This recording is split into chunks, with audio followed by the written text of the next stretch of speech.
తిరుపతి జిల్లా చంద్రగిరి నియోజకవర్గంలో తిర్చానూరు పిఎస్ ఎదుట పులివర్తి సుధారెడ్డి ధర్నాకు దిగారు. తమపై వైసీపీ నేతలు దాడులు చేస్తే టీడీపీ నేతల్ని అదుపులోకి తీసుకున్నారంటూ ఆమె ఆందోళన వ్యక్తం చేస్తున్నారు. వెంటనే విడుదల చేయకుంటే పరిస్థితులు ఉద్రిక్తంగా మారతాయని హెచ్చరిస్తున్నారు. తిరుపతి జిల్లా చంద్రగిరి టీడీపీ ఎమ్మెల్యే అభ్యర్థి పులివర్తి నానిపై నిన్న దాడి జరిగింది. రామాపురానికి చెందిన వైసీపీ నేత భాను అతని అనుచరులు సుత్తి రాడ్లతో దాడికి ప్రయత్నించారు. పద్మావతి మహిళా యూనివర్సిటీలోని స్ట్రాంగ్ రూమ్ దగ్గర ఈ ఘటన జరిగింది. ఈ దాడిలో పులివర్తి నానితో పాటు గన్ మ్యాన్ కి గాయాలయ్యాయి. నాని ఫిర్యాదుతో నలుగురు వైసీపీ నేతల్ని పోలీసులు అదుపులోకి తీసుకున్నారు.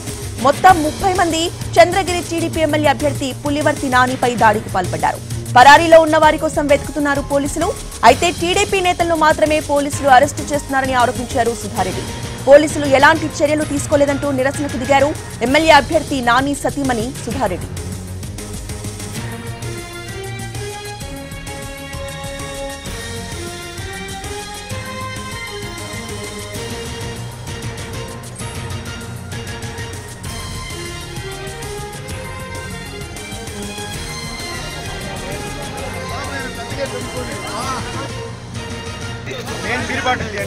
అన్న కార్ పోలీస్